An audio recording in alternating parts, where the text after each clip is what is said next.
Hello and welcome back to another episode of the Chicago White Sox March to October. Today we're just gonna lay back, we're gonna relax, and we're gonna take a glance at what hopefully has gone on throughout these first two seasons of this March to October. Because after the first season, for the first time ever, you could advance to offseason and go into a second season of the March to October. And what I normally do in my March to Octobers is once they're done, I hit continue in franchise, and then we can see some things that we weren't able to see on the normal March to October menus, mainly just like awards. You can't go back and look at like MVP and Cy Young and World Series MVP, all those kind of things. You can't look at that in the March to October menus. But I didn't do that after year one because we advanced to off season, and I didn't even think about hitting continue in franchise because I knew I was going to do a second season. We're going to do a third season, but I do think you should, hopefully I'm not about to ruin this entire series, but you should be able to hit continue in franchise, but then also come back to the March to October. So I'm really hoping I don't mess it up. I'm just going to go through here because you can load save files. We have this March to October as a save file. So like it exists as a file. So even if something does go wrong, I don't think this file would get deleted, so I think we should just be able to reload that file. I wish I could like copy it and have a second copy of the save file, but for whatever reason you can't do that, or at least not that I figured out. But yeah, I'm gonna go ahead, I'm gonna hit continue in franchise. Hopefully it doesn't mess things up. And yeah, like I said, we're just gonna have a chill, laid back video here between winning the World Series and going into the off season, and here we go. So mainly what I'm going to do here is I'm just going to go into these awards, and we should be able to see last year's awards along with this year's. We should be able to see like the standings for this year's award, like who was runner up and all that. Year one we'll only be able to see who wins. So let's start it off with MVP, and we already knew this because it did pop up in game in the postseason, but Eloy Jimenez won the MVP award, and I was very shocked when that popped up saying he won it because I didn't even think Eloy was the most valuable player of our team. I thought Trey Turner, Luis Robert, even Grandal all had arguably better years. Not like Eloy had a bad year, obviously he didn't, because he did win the league MVP award. 48 homers, 143 RBI. Mike Trout runner-up with another insane season. I mean, this could be in contention for Trout's best season of all time, and he still didn't win MVP. That's kind of crazy. He's had back-to-back double-digit WAR seasons. He might be the greatest player of all time if we take this March to October long enough. Perez was the third place in the MVP race. It must have a lot to do with home runs because yeah, a 308 on base, they must really heavily weigh the home runs, and that's why Trey Turner didn't get it. But we can see in the first year it was Devers who won MVP, and if I remember right, he did have a ridiculous season that first year, so that would have been my guess. In the NL, you had Austin Riley win it. Castellanos won it the year before. Wow, if there's any Phillies fans watching this, I don't know what you might be feeling about Castellanos MVP 2022 because he's not quite there this season in real life. But yeah, man, Riley went crazy. He's up to an 88 now, and remember at the start of this, he didn't start at as high of an overall as he probably is at now in the rosters. But he's getting there. Schwarber had another huge home run season, actually probably his most, 45 bombs, and he had a good on-base and average for 2 years in a row now. And then DeGrom, third place, and we know from the World Series that he won the Cy Young Award. Walker Buehler won in our first year, and he was the runner-up this year with probably an argument to have won it. He had a much lower ERA than DeGrom, similar number of innings, but yeah, there's an argument there to be made. And then Rodon was third. What about in our league? What about the AL? It was, oh my god, it was another one of our guys. How? What? How did this not come up? Did we just not really see Severino much in the postseason? I don't even really remember. How does a guy with a 3.87 ERA win the Cy Young over a guy who had a full run less and more strikeouts? See, I still feel like some things like this are like a very old, I guess, algorithm for picking who wins these awards. Like they probably came up with this in like MLB 08 and they've just rolled it out in franchise every year, because Severino, the only thing he's got going for him, well, not the only thing, he did have a good year, but he was a 20+ win pitcher. And we all know that up until the last decade or so, that's like you win 20 games, you're an automatic MVP or a Cy Young contender, which shouldn't necessarily be automatic. But yeah, dude, how is Shohei not the MVP then? He wasn't even in the race, but he had, I mean, a runner-up Cy Young year officially. Probably should have been the Cy Young, but then also at the plate, 30 bombs, a 303 average, 14 stolen bases, played in every single game. He had a 5.9 WAR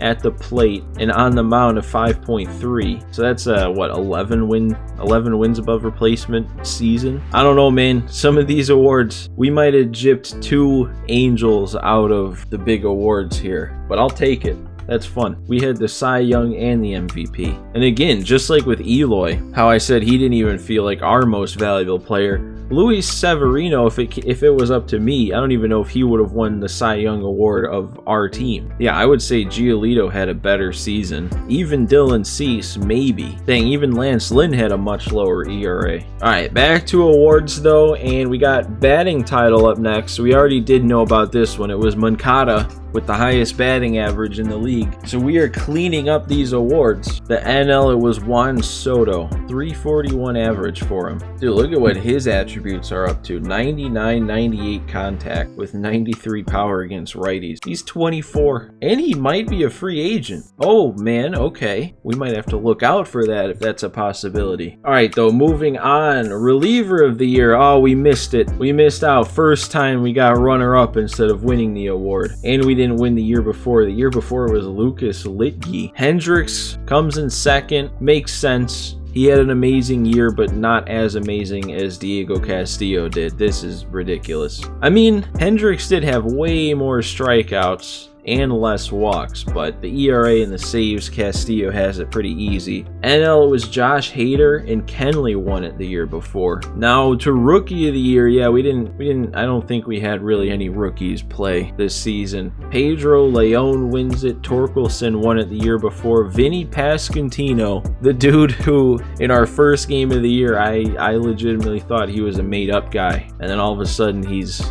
hitting a home run in every game against the White Sox in real life. NL, it was O'Neal Cruz. They waited an extra year to bring him up. Oh, and this was obviously pre-update O'Neal Cruz, so he doesn't have 99 speed, 99 arm. What do we got next? The Hank Aaron Award. It goes to Trout. Eloy not even in the picture. So what makes Eloy a more valuable player than Trout if Trout is the best hitter? Devers won it the year before. In the NL, it goes to Soto, and Harper won it the year before.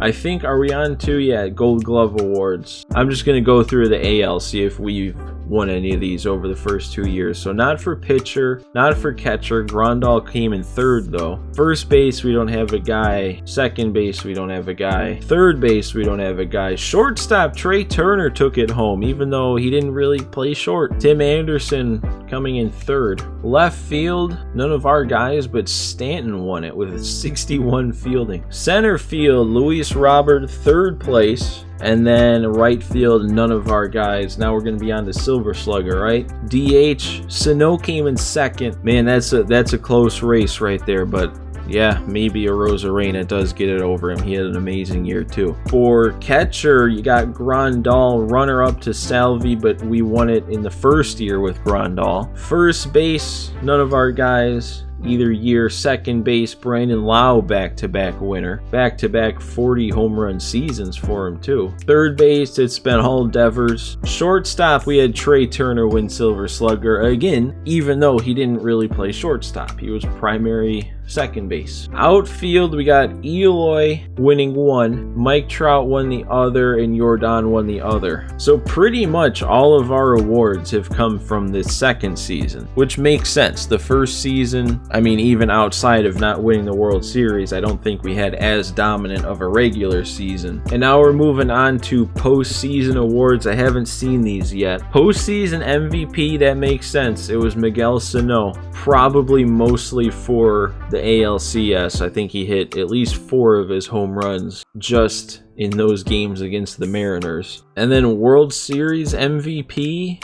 that's Gavin Sheets. He really didn't do much throughout the whole postseason, and then I think he did have both those home runs in the last 2 games. Game 3, his home run was the only run, and now we're back here. So that's it for the awards. So like I said, all of our awards seem to come from this most recent year, except I think Grandal winning the Silver Slugger in year 1. Just because we can, let's look at the players of the month here, see if we got any of these. For April, none of our guys. May, none of our guys. June, Luis Robert with a .432 average and 9 homers in a month. What about July? None of our guys. August, Dylan Cease. That is about when he was coming around, because I remember he struggled at the beginning of the year. Goes 6-0 in August with .215 ERA and 67 strikeouts. And then in September, none of our guys. So we only had a couple of those. 1 pitcher of the month, 1 player of the month, no rookies. All right, and then I do have one last thing I want to look at. This is something that we could look at in the normal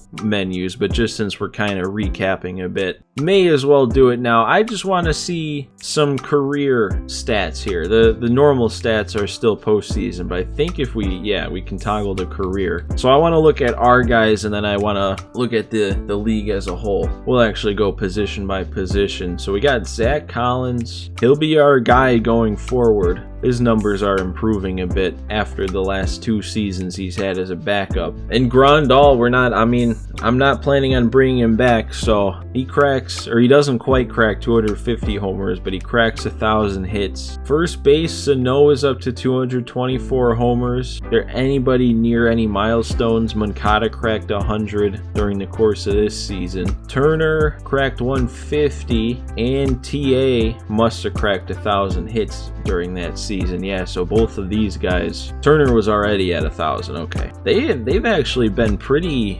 equal in the amount they've played throughout their careers. Similar number of games at bats, and man, Turner's kind of got TA beat like everywhere. Eloy got up over 100 homers this year. He'll probably hit a few more before it's all said and done. Luis Robert, he'll get up to 100 after this season. And then Pollock, not going to bring him back, so we're not going to see him hit 200. So yeah, I guess nothing crazy to look at here, because most of our team is just young guys, so we're not going to see crazy high career numbers. What about, just out of curiosity, what about wins above replacement? Grandal, highest on the team, and then Turner. Luis Robert's going to work his way up through that leaderboard. Moncada, decently high up there. Pitching, we could have, Lynn got up over 2,000 strikeouts. Another guy we're probably not going to be bringing back. Giolito and Severino with the same number of career wins. Both Giolito and Severino cracked their 1,000 strikeout mark. Kopech cracked 500. In relief, Hendricks right at 150 career saves, and I am going to try and bring him back, even though he's going to be 35. Looking to sign him for another year or two, just because of how crazy dominant he is against the CPU. And let's just see league as a whole for career numbers. Who's leading what? Votto has the most games played. Oh no, he doesn't. Pujols, he was hiding there. So was Miguel Cabrera, Yachty,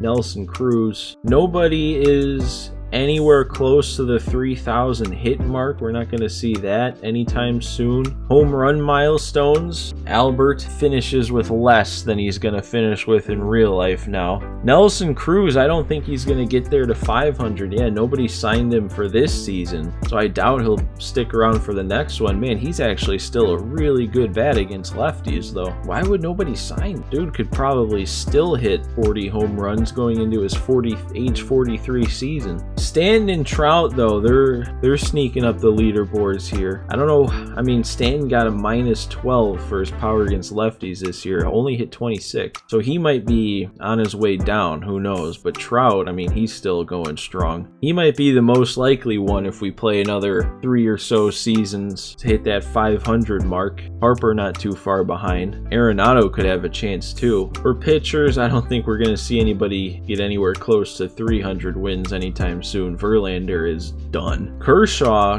might have another couple years. I mean, he'll be 36. He's still an 89. Got 15 wins this year, but he still needs a lot more. Strikeout wise, though, Kershaw got his 3,000 during this season. Greinke, he didn't pitch this year, so he's not going to get that 3,000 strikeout mark. And then nobody else is really that close. It's going to take another probably 3 seasons if Sale sticks around that long. Kenley's up over 400 career saves, but he's not saving any more games. Nobody even signed him for the last year. Wow, after winning, remember he won reliever of the year in 22 and then no one signed him. That's probably not the best game logic there. Kimbrel's probably not going to get to 400. It doesn't look like he's saving games anymore.